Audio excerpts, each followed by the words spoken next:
ಬೀದರ್ ಮಹಾನಗರ ಪಾಲಿಕೆಯಲ್ಲಿ ಭ್ರಷ್ಟಾಚಾರ ಹಾಗೂ ಬೀದರ್ ವೈದ್ಯಕೀಯ ವಿಜ್ಞಾನ ಸಂಸ್ಥೆ ಬೋಧಕ ಆಸ್ಪತ್ರೆಯಲ್ಲಿನ ರೋಗಿಗಳ ನಿತ್ಯ ನರಕ ಯಾತನೆಯನ್ನ ಖಂಡಿಸಿ ಕರ್ನಾಟಕ ಯುವ ರಕ್ಷಣಾ ವೇದಿಕೆ ವತಿಯಿಂದ ಬೀದರ್ ಜಿಲ್ಲಾಧಿಕಾರಿಗಳಿಗೆ ದೂರನ್ನ ಸಲ್ಲಿಸಲಾಯಿತು. ಮಹಾನಗರ ಪಾಲಿಕೆಯಲ್ಲಿ ಲಂಚ ಕೊಡದಿದ್ರೆ ಯಾವುದೇ ಒಂದು ಸಣ್ಣ ಕೆಲಸ ಕೂಡ ಆಗುವುದಿಲ್ಲ.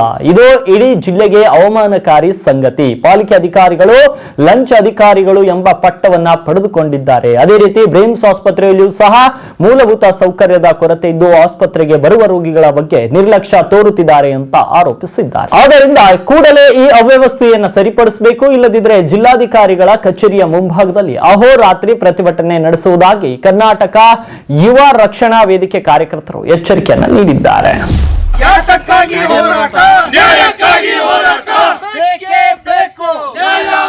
ಪದಾಧಿಕಾರಿಗಳು ಹಾಗೂ ರಾಜ್ಯ ಪದಾಧಿಕಾರಿಗಳ ಒಂದು ಮಾನನೀಯ ಪತ್ರಗಳನ್ನ ಮಾನ್ಯ ಬೀದರ್ ಮಹಾನಗರ ಪಾಲಿಕೆಗೆ ನಿರಂತರವಾಗಿ ನೀಡ್ತಾ ಬರ್ತಾ ಇದ್ವಿ.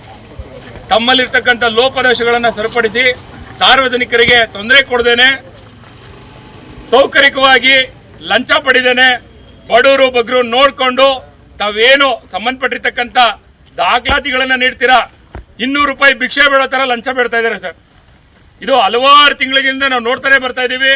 ಇವತ್ತಿನ ದಿನ ಅವ್ರ ವಿರುದ್ಧ ನೀವು ಕಠಿಣ ಕ್ರಮ ಕೈಗೊಳ್ಳಬೇಕು ಅಂತೇಳಿ ಒಂದು ಉತ್ತಾರಕ್ಕಾಗಿರ್ಬೋದು, ಒಂದು ಮರಣ ಜನನ ಪತ್ರಕ್ಕಾಗಿರ್ಬೋದು, ಭಿಕ್ಷೆ ಬೇಡೋ ರೀತಿ ಅವರು ಲಂಚ ಕೇಳ್ತಾ ಇದ್ದಾರೆ. ಇಡೀ ಬೀದರ್ಗೆ ಒಂದು ಚೀಮಾರಿ ಇದು, ಅವಮರ್ಯಾದೆ ಇದು. ಯಾಕೆ ಈ ಮಟ್ಟಕ್ಕೆ ಇಳಿದ್ಬಿಟ್ರೆ ಅಧಿಕಾರಿಗಳು, ಲಂಚಾಧಿಕಾರಿಗಳು ಅಂತೇಳಿ ಪಟ್ಟ ಕಟ್ಕೊಂಡ್ಬಿಟ್ಟಿದ್ದಾರೆ ಅವರು. ಇವಾಗ ದಯಮಾಡಿ ಮಾನ್ಯ ದಂಡಾಧಿಕಾರಿಗಳು ತಾವೇನಿದ್ದೀರಿ ಅವ್ರ ವಿರುದ್ಧ ಕಠಿಣ ಕ್ರಮ ಕೈಗೊಳ್ಳಬೇಕು. ಅದೇ ರೀತಿ ಭೀಮ್ ಸರ್ಕಾರಿ ಆಸ್ಪತ್ರೆಯ ಮೂಲಭೂತ ಸೌಕರ್ಯಗಳು, ಒಳರೋಗಿಗಳಿಗೆ ಒಂದು ಸೌಲಭ್ಯಗಳು ಸಂಬಂಧಪಟ್ಟಂತೆ, ಪೌಷ್ಟಿಕ ಆಹಾರ ಸಂಬಂಧಪಟ್ಟಂತೆ, ಉಚಿತವಾದಂಥ ಔಷಧಿಗಳು ಹಾಗೂ ಆ ರೋಗಿಗಳ ಆರೈಕೆ ಮಾಡ್ತಕ್ಕಂಥ ವಿಚಾರದಲ್ಲಿ ಬಹಳ ಭ್ರಷ್ಟಾಚಾರ ಕಂಡು ಬಂದಿದೆ. ಇದನ್ನು ಕೂಡ ಖಂಡಿಸಿದೀವಿ ಹಲವಾರು ಬಾರಿ. ಆ ಸಂಬಂಧಪಟ್ಟಿರೋ ಅಧಿಕಾರಿಗಳಿಗೆ ಮನವಿ ಕೊಟ್ಟಿದ್ದೀವಿ, ಏನು ಕ್ರಮ ಕೈಗೊಂಡಿಲ್ಲ ಇದುವರೆಗೆ. ಮತ್ತೆ ಅದು ನೂರ್ ಕಾಲೇಜು ಎದುರುಗಡೆ ಇರ್ತಕ್ಕಂಥ ರಸ್ತೆ ಮಾಡಬೇಕು ಅಂತೇಳಿ ಹಲವಾರು ಬಾರಿ ಮನವಿ ಮಾಡ್ಕೊಂಡಿದ್ದೀವಿ. ಅದ್ರ ಬಗ್ಗೆನೂ ಇದುವರೆಗೂ ಯಾವುದೇ ತನಿಖೆಗಳನ್ನು ಮಾಡಿಲ್ಲ. ಸಂಬಂಧಪಟ್ಟಿರೋ ಒಂದು ಮನವಿಗಳಿಗೆ ಉತ್ತರಗಳನ್ನು ಕೊಟ್ಟಿಲ್ಲ.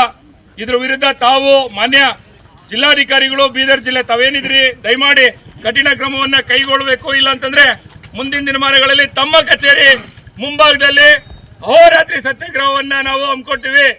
ನ್ಯಾಯ ಸಿಗೋವರೆಗೂ ನಾವು ಎದ್ದಾಳಲ್ಲ. ಇದು ಕ್ರಮವನ್ನ ಶೀಘ್ರದಲ್ಲೇ ತಾವು ಕೈಗೊಳ್ಳಬೇಕು.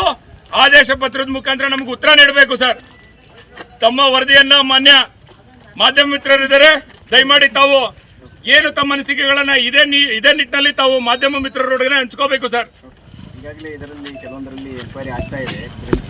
ಹಾಗೆ ಸರ್, ಆಸ್ಪತ್ರೆಯ ಹೊರವಲಯದಲ್ಲಿ ಅನೇಕ ಅಸ್ವಚ್ಛತೆಯಲ್ಲಿ ಬಹಳಷ್ಟು ವಾಸನೆಗಳು ಬರೋದು, ಅನೇಕ ಅಲ್ಲಿ ಅಷ್ಟೊಂದು ವಾಸನೆ ಬರ್ತದೆ. ಅವೆಲ್ಲ ಸಮಸ್ಯೆಗಳು ಬಹಳಷ್ಟು ಇದೆ. ಭ್ರಷ್ಟಾಚಾರ ಅಂದ್ರೆ ಬ್ರಿಮ್ಸ್ನಾಗ ಸಾರ್ವಜನಿಕರು ಹೋದೆ ಬಂದ್ರೆ ಅವು ಕರೆಕ್ಟ್ ನೋಡಲ್ಲ. ಅದು ಎಮರ್ಜೆನ್ಸಿ ವಾರ್ಡ್ನಾಗ, ನಾರ್ಮಲ್ ವಾರ್ಡ್ನಾಗ ಬಿಡ್ರಿ, ಎಮರ್ಜೆನ್ಸಿನಾಗ ಹೋದ್ರು 1 ಗಂಟೆ 2 ಗಂಟೆ ಮತ್ತೆ ಸ್ಪೆಷಲ್ ಡಾಕ್ಟರ್ ಡ್ಯೂಟಿ ಆಗುತ್ತೆ, ಅವ್ರು ಇರಲ್ಲ. ಅವ್ರು ಖಾಸಗಿ ಆಸ್ಪತ್ರೆದಾಗ ಇರ್ತಾರ. ಹೋಗಿ ಕಾಪಾಡುವಲ್ಲಿ ಸ್ವಲ್ಪ ಆಸ್ಪತ್ರೆಯಲ್ಲಿ ಹೋಗ್ಲಿಕ್ಕೆ ಆಗಲ್ಲ. ಬೀದರ್ ಜಿಲ್ಲಾ ಆಸ್ಪತ್ರೆ ಅದು ನಾಯಿ ಕಚ್ಚಿದೆ ಅಂತಂದ್ರೆ ಔಷಧಿ ಇಲ್ಲ ಅಂತ ಹೇಳಿ